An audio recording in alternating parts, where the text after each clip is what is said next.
नमस्कार। न्यूज़ अड्डा के इस खास पड़ताल में मैं हूं आपके साथ शकील सिद्दीकी। दर्शकों, आपको बता दें कि उत्तर प्रदेश की योगी सरकार डबल इंजन की सरकार, और इस सरकार में क्या कुछ हो रहा है इसे तस्वीरों से समझा जा सकता है, सोशल मीडिया पर लगातार वायरल हो रहे वीडियो से समझा जा सकता है। उत्तर प्रदेश में जनसुनवाई पोर्टल का जो गठन हुआ वो सपा सरकार में हुआ, 2016 में हुआ, और इसलिए हुआ कि एक मुख्यमंत्री प्रदेश की 25 से 26 करोड़ जनता से नहीं मिल सकता है, तो उस जनता की शिकायत और पीड़ा उसके पोर्टल के द्वारा की जाए और उसका निस्तारण संबंधित विभाग के अधिकारी पूरी निष्ठा और ईमानदारी से करें। लेकिन 2016 के बाद 17 में जब योगी सरकार आई, वहाँ से उत्तर प्रदेश के जो मुख्यमंत्री का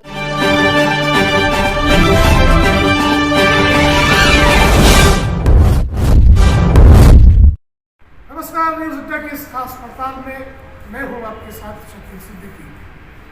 दर्शकों, आपको बता दें कि उत्तर प्रदेश की योगी सरकार डबल इंजन की सरकार, और इस सरकार में क्या कुछ हो रहा है इसे तस्वीरों से समझा जा सकता है, सोशल मीडिया पर लगातार वायरल हो रहे वीडियो से समझा जा सकता है। उत्तर प्रदेश में जनसुनवाई पोर्टल का जो गठन हुआ वो सपा सरकार में हुआ, 2016 में हुआ, और इसलिए हुआ कि एक मुख्यमंत्री प्रदेश की 25 से 26 करोड़ जनता से नहीं मिल सकता है, तो उस जनता की शिकायत और पीड़ा उसके पोर्टल के द्वारा की जाए और उसका निस्तारण संबंधित विभाग के अधिकारी पूरी निष्ठा और ईमानदारी से करें। लेकिन 2016 के बाद 17 में जब योगी सरकार आई, वहाँ से उत्तर प्रदेश के जो मुख्यमंत्री का जो जनसुनवाई पोर्टल बना, उसका माहौल किस तरह से उड़ाया गया और उड़ाया जा रहा है लगातार, इसकी तस्वीरें भी आप तक न्यूज़ अड्डा के जरिए पहुंचती रही है। हमारे साथ जो लोग खड़े हैं, ये इनका मामला है, रहने वाले मेरठ के हैं, लेकिन बुलंदशहर से मामला जुड़ा हुआ है, वहाँ के अधिकारियों से जुड़ा हुआ है, और सियाला का जो SDM है उसकी जो भाषा शैली है वो स्पष्ट करती है कि मुख्यमंत्री ने किस तरह से भ्रष्ट से भ्रष्टतम अधिकारियों को पूरे प्रदेश में एक कॉकस और सिंडिकेट के रूप में फैला रखा है। मामला क्या है? हम जमीन से जुड़ा हुआ मामला है, और जमीन से जब जुड़ा मामला होता है तो अधिकारियों की लार कैसे टपकती है उसे भी हम आप तक पहुंचाएंगे। बहुत बहुत स्वागत है आपका न्यूज़ अड्डा में। क्या नाम है आपका? रविकांत जी, ये बताइए कि बुलंदशहर से आपका मामला है, जमीन आपकी बुलंदशहर? जी, सियाना कस्बा, जिला बुलंदशहर। तो क्या मामला था? क्यों आप मुख्यमंत्री के जनसुनवाई पोर्टल पे आपने शिकायत की? क्यों आप जिलाधिकारी तक पहुंचे? क्यों आप SDM तक पहुंचे? वहाँ पे सियाना में एक हमारी संपत्ति, हमने प्लॉट लिया था वहाँ पे 675 का अपनी पत्नी के नाम।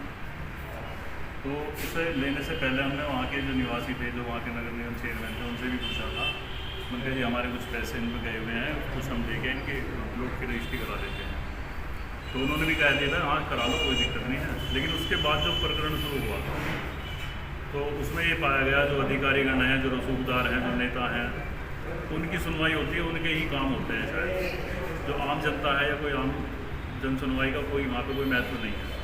हमने उनसे जाके कहा, रिक्वेस्ट करी कि जी ऐसे ऐसे प्लॉट है, अगर आपके पास इनके कोई कागज़ हैं तो आप हमें बताओ, ये हमारे हैं, ये सही हैं, तो हमें यहाँ काम करने दो। तो उन्होंने अपने लोगों को वहाँ पर ला के और बिठा के वहाँ उल्टा सीधा बात करेंगे कि कागज़ हैं हमारे पास, पुराने हैं, कोई संतुष्टिजनक जवाब तो दिया नहीं ना, वो कागज़ दिखाए उन्होंने।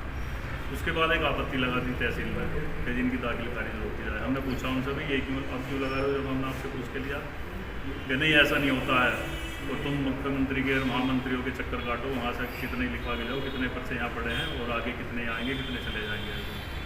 तो हमको जनसुनवाई पोर्टल पर जो शिकायत करनी थी उसका निस्तारण जो अधिकारी ने किया उसमें क्या लिखा था? उसके निस्तारण के लिए लिखा कि ये हमारे तहसील का मसला नहीं है, नगर निगम का मसला है। हाँ जी, तो वो ये देखेंगे, और आपके जो ये कागज़ हैं, ये पेपर हैं, इन्हें लेकर आप कोर्ट में चले जाओ, हमारा तो काम है नहीं ये कब्जा वब्जा दिलाने का। दर्शकों, आपको बता दें कि जनसुनवाई पोर्टल पर जो शिकायतें डाली जाती हैं, अगर वो शिकायत उस विभाग से संबंधित नहीं है तो उस विभाग के द्वारा जिस विभाग से संबंधित है उस विभाग को अंतरित कर दी जाती है, भेज दी जाती है। ताकि शिकायतकर्ता को ज़्यादा मशक्क़त न करना पड़े। लेकिन यहाँ पर जिस तरह से इन्होंने बताया और जो निस्तारणकर्ता था, जो अधिकारी था, उसका ये कहना है कि ये नगर निगम से जुड़ा मामला है, हमारे विभाग से जुड़ा मामला नहीं है, आप मुख्यमंत्री के और अधिकारियों के चक्कर लगाइए। तो बेशर्मी की सारी हदें योगी सरकार के ये भ्रष्ट अधिकारी किस तरह से तोड़ते चले जा रहे हैं, इसकी कुछ तस्वीरें भी हम आप तक पहुँचाएंगे। तो फिर क्या हुआ, आप उसके बाद वहाँ से आपको विस्तारण हुआ, फिर क्या किया? उन्होंने कहा फिर कि जी ये तो मुख्यमंत्री के कितने पत्र आए हैं, यहाँ डस्टबिन में डल जाते हैं, इस तरह के कितने चक्कर काटोगा, हम इसीलिए तो बैठे नहीं, आपको लाखों की ज़मीन ले लेते हो, करोड़ों की ज़मीन लाखों में ले लेते हो, और फिर हमारे पास यहाँ आते हो शिकायत ले गए, तो हम इसलिए तो बैठे नहीं हैं आपके विस्तार। तो एक बात और करने लायक है, ये SDM सियाना ने कहा। हाँ जी, SDM सियाना क्या कह रहा है, ये मुख्यमंत्री के जो खास सलाहकार हैं, इस वीडियो को देखने के बाद वो भी ज़रा इस बात को अपने दिमाग में रखे और मुख्यमंत्री तक पहुँचाए। वो कह रहा है SDM कि यहाँ पर तो मुख्यमंत्री को लिखी हुई चिट्ठियाँ सैकड़ों आती हैं जो डस्टबिन में चली जाती है, कूड़ेदान में चली जाती है।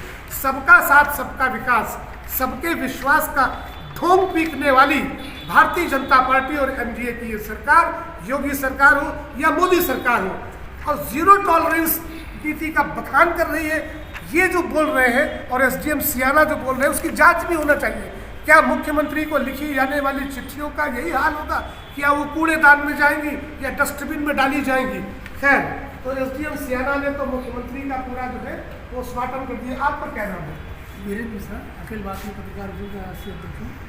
अच्छा, तो इस मामले में जो ज़मीन आपकी है वो कितनी है बुलंदशहर में? मेरी ज़मीन नहीं है, ये हमारे संपर्क में आए। अच्छा, इनकी ज़मीन है, आप इनकी पैरवी के लिए। जी। तो क्या पाया आपने? 22 दिसंबर को मैंने मुख्यमंत्री को पत्र लिखा, ये इनकी रजिस्ट्री है, इनकी ज़मीन पे भूमाफिया ने कब्जा करके रखा है, इनको कब्जा दिलाया जाए। आपकी सरकार भूमाफियाओं के खिलाफ जीरो टॉलरेंस की बात करती है, मैं चाहता हूँ भूमाफियाओं के खिलाफ कार्रवाई हो। मुख्यमंत्री के वहाँ से DM को वहाँ, SSP को वहाँ गई, तो SSP ने थाना सियाना को इसकी जाँच होती। थाना सियाना ने दोनों पक्षों को बुलाया कि कागज़ दिखाइए, इन्होंने अपने कागज़ दिखा दिए। जब ऋषि पाल सिंह को कागज़ दिखाने के बारे तो पहले 4 मटोल चलते रहे, फिर उन्होंने जो कागज़ दिखाया SO को, SO ने उसकी कैसे जाँच कराई, वो कागज़ फर्जी निकले। बड़ी बात ये, क्योंकि वो नगर पालिका का चेयरमैन है, उसने इनका दाखिल खारिज। क्या नाम है चेयरमैन का? ऋषि पाल सिंह चेयरमैन है वहाँ का, नगर पालिका का। तो इन्होंने दाखिल खारिज के आवेदन किया नगर पालिका में, उसने अपने प्रभाव से इनका दाखिल खारिज रुकवा दिया। वही रिपोर्ट तहसीलदार लगाते हैं कि इनका दाखिल खारिज नहीं है, इसलिए हम इनकी कोई कार्रवाई नहीं करते। तो गरीबों की ज़मीनों को धनी लोगों के द्वारा पहले कब्जा कराया जाता है, फर्जी कागज़ बनवाए जाते हैं और फिर उनके काम में इस तरह से रुकावट डाली जाती है।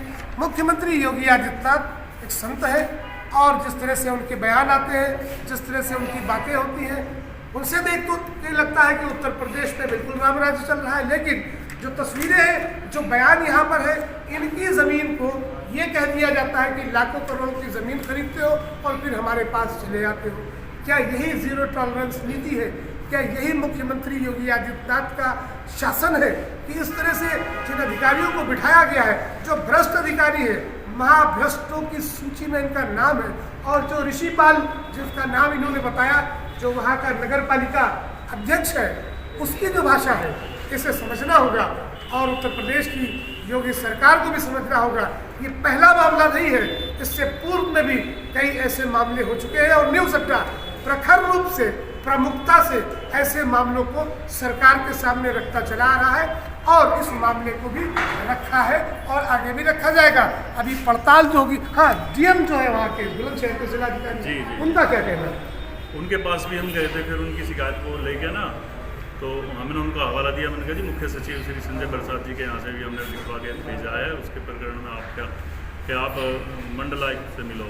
तो वहाँ सहायक मिले, वो DM साहब से मुलाकात नहीं पाई। उनके सहायक जो मिले थे, उन्होंने ये कहा था कि ज़्यादा इसमें आपने नेतागर्दी या राजनीति मत उड़ाओ, ना एक मुख्यमंत्री का हमें वो दो रोक दो, वरना हम इसे प्रोडक्ट कर लेंगे जल्दी। ये किसने कहा? ये DM के सहायक थे वहाँ, ADM। क्या नाम है उनका? नाम तो मैं जानकारी अच्छा, DM के जो सहायक है वो धमकी भी दे रहे हैं कि ज़्यादा इसमें कुछ करोगे तो इसमें नुकसान होगा।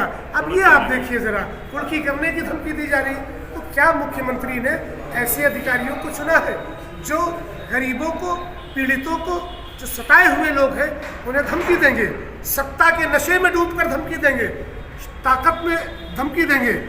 ये राम राज्य नहीं है, ये रावण राज है। और भारत एक ऐसा लोकतांत्रिक देश है जहाँ पर हर देशवासी के पास संवैधानिक रूप से जो शक्तियाँ हैं, उन शक्तियों के बल पर आपने देखा 3 काले कृषि कानूनों को खत्म किया गया और मोदी सरकार किसानों के घुटनों के नीचे आई। और ये मामला भी कुछ ऐसे है। फिलहाल इस मामले की न्यूज़ अड्डा भी पड़ताल करेगा, फैक्ट चेक भी होगा कि डीएम ने जो कहा है क्या सही है, एसडीएम सियाना का जो बयान है क्या सही है और